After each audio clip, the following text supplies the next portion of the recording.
A melody, also tune, voice, or line, is a linear succession of musical tones that the listener perceives as a single entity. In its most literal sense, a melody is a combination of pitch and rhythm, while more figuratively, the term can include successions of other musical elements such as tonal color.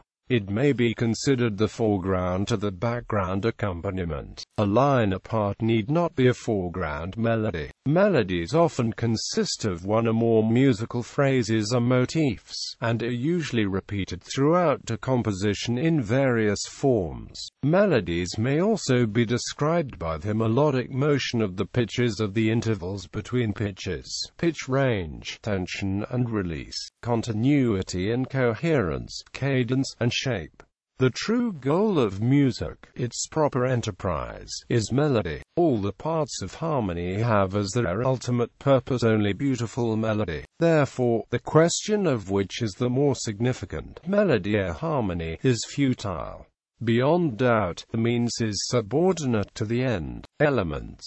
Given the many and varied elements and styles of melody, many extant explanations confine us to specific stylistic models, and they are too exclusive. Paul Narveson claimed in 1984 that more than three-quarters of melodic topics had not been explored thoroughly. The melodies existing in most European music written before the 20th century, and popular music throughout the 20th century, featured fixed and easily discernible frequency patterns, recurring events, often periodic, at all structural levels, and a recurrence of durations and patterns of durations. Melodies in the 20th century utilized a greater variety of pitch resources than had been the custom in any other historical period of Western music. While the diatonic scale was still used, the chromatic scale became widely employed. Composers also allotted a structural role to the qualitative dimensions that previously had been almost exclusively reserved for pitch and rhythm. Kliua states, the essential elements of any melody are duration, pitch, and quality, texture, and loudness. Though the same melody may be recognizable when played with a wide variety of timbres and dynamics,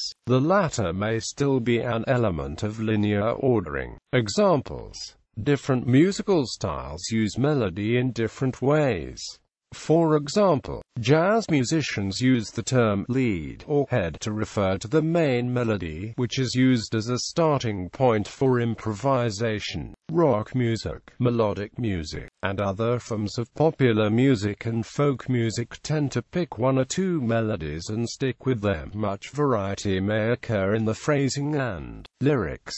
Indian classical music relies heavily on melody and rhythm, and not so much on harmony, as the music contains no chord changes. Balinese gamelan music often uses complicated variations and alterations of a single melody played simultaneously, called heterophony. In Western classical music, composers often introduce an initial melody or theme, and then create variations. Classical music often has several melodic layers, called polyphony, such as those in a fugue, a type of counterpoint. Often, melodies are constructed from motifs or short melodic fragments, such as the opening of Beethoven's Fifth Symphony. Richard Wagner popularized the concept of a leitmotif, a motif or melody associated with a certain idea, person or place. While in both most popular music and classical music of the common practice period, pitch and duration are of primary importance in melodies,